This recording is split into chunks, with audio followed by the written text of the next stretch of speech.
जी sir, बताइए किस बात को लेके आए? आप सबको नमस्कार।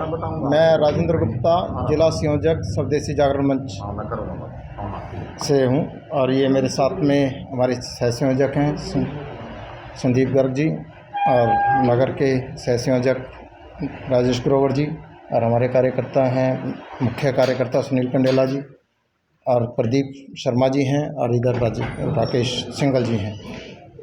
आज का जो हमारा प्रेस कॉन्फ्रेंस करने का उद्देश्य है, हम दीपावली मेला लगा रहे हैं, स्वदेशी दीपावली मेला। स्वदेशी जागरण मंच की ओर से स्वदेशी दीपावली मेला का आयोजन किया जा रहा है 29 अक्टूबर को रविवार को गोपाल विद्या मंदिर में, भिवानी रोड पर जो स्कूल है गोपाल विद्या मंदिर, उसमें लगेगा। हमारे जो स्वदेशी का उद्देश्य है कि आज के दिन बेरोज़गारी सबसे बड़ी समस्या है। नौकरियां इन एक्चुअल में कहीं नहीं है। नौकरी ना हो तो घर का साधन कैसे चले, उसके लिए हम सब रोज़गार के ऊपर बल दे रहे हैं ताकि लोग नौकरियों की तरफ ना भागें, अपना रोज़गार बनाएं। वो रोज़गार देने वाले बने, रोज़गार लेने वाले नहीं। ऐसे ही इस उद्देश्य को लेकर हमने ये मेला लगा रहे हैं। जींद में ये पहली बार लगा रहे हैं। हमारे स्वदेशी जागरण मंच की अन्य शाखाएं पूरे भारतवर्ष में लगाती रही हैं, जींद में हम पहली बार लगा रहे हैं। अगर फीस की बात करें सर, कितनी फीस रखी है मिनिमम स्टॉल में? फीस दो तरह से है। जो इसमें दो हमने तरीके बनाए हैं, एक स्कूली बच्चों के लिए और एक व्यावसायिक के लिए। स्कूली बच्चों को हमारा मुख्य उद्देश्य है कि स्कूली बच्चों को, भाई साहब नमस्कार, बढ़िया जी, आ जाओ भाई साहब। तो हमारा उद्देश्य है कि स्कूली बच्चों को ये परस्यू करना, स्कूल या कॉलेज के बच्चों को, कि आप नौकरियों की तरफ मत भागें, अपना सब रोज़गार करें। उनके लिए पूरे फ्री ऑफ कॉस्ट स्टॉल है, उनके से कोई चार्ज नहीं लिया जा रहा। उन सभी बच्चों को खाना, चाय, नाश्ता सब चीज़ हम संस्था की तरफ से प्रोवाइड करवाएंगे और सभी को हम मोमेंटो देंगे, उनको प्रोत्साहन करेंगे। और जो दूसरे व्यावसायिक हैं उनसे हम जो हमारा खर्चा, टेंट का खर्चा है सर, वही मात्र ले रहे हैं 2500 रुपये। इसके अंदर विशेष बात ये रहेगी, इस मेले के अंदर एक भी प्रोडक्ट डिस्ट्रिक्ट जींद से बाहर का नहीं होगा। 100% इसके अंदर लोकल जींद से या डिस्ट्रिक्ट जींद के मैन्युफैक्चरर से द्वारा बनाया ही सामान होगा। ये हमारा विदेशी एक भी चीज़ उसमें, विदेशी क्या, ज़िले से बाहर की भी चीज़ कोई उसमें वहाँ पे हम विचार बना रहे हैं कि नहीं हो। मेले का टाइम शेड्यूल क्या रहेगा? टाइम शेड्यूल सुबह 10 बजे हम पूजन से हम शुरू करेंगे और उसके बाद ये देर सायं तक हमारा कार्यक्रम चलेगा।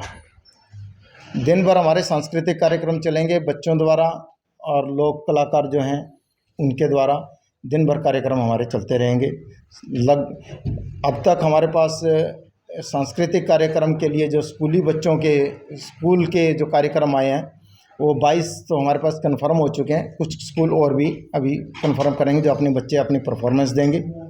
और 15 स्टॉल हमारे पास कंफर्म हो चुकी हैं और 6 स्टॉल और बच्चों की स्टॉल ऐसी बनेंगी जो खुद अपना मैन्युफैक्चरिंग करते हैं या प्रदर्शनी लगाएंगे या ऑर्डर बुक करेंगे, इस प्रकार से रहेगा।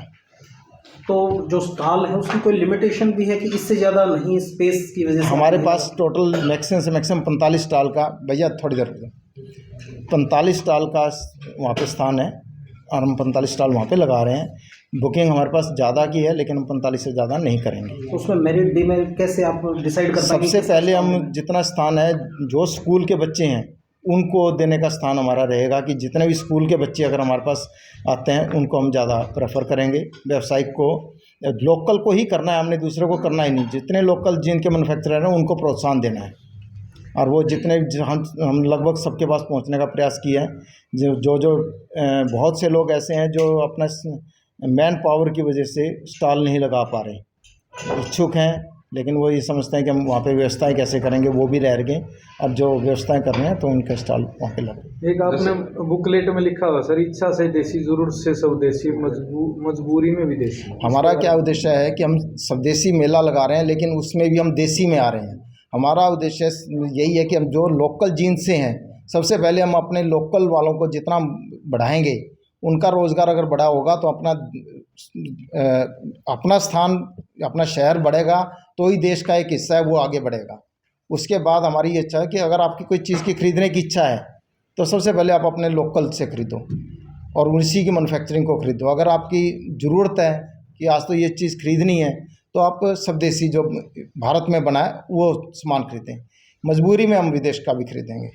तो इसके राजेंद्र अंदर जी, जैसे चाइनीज माल दिवाली पे काफी बिकता है, तो ऐसे में आपको क्या लगता है कि स्वदेशी में आपका कितना इसको बहुत कामयाब होगा। यही उद्देश्य है कि हम अपने विदेश का चाइनीज़ माल को पूरी तरह बाइकाट हम शुरू से भी करते रहे हैं। ये हमारे एक कार्यक्रम में हमेशा शामिल रहा है। चाइनीज माल काफी सस्ता होता है, तो उसकी तुलना में आपके रेट्स कैसे रहेंगे? वो भी उसके लिए भी अगर हमारे ये जो हम परसू नहीं करते लोगों को, आज हमारा उद्देश्य क्या है कि जो स्वदेशी का उद्देश्य है कि जो लोगों को परसू करना कि आप मैन्युफैक्चरिंग करें।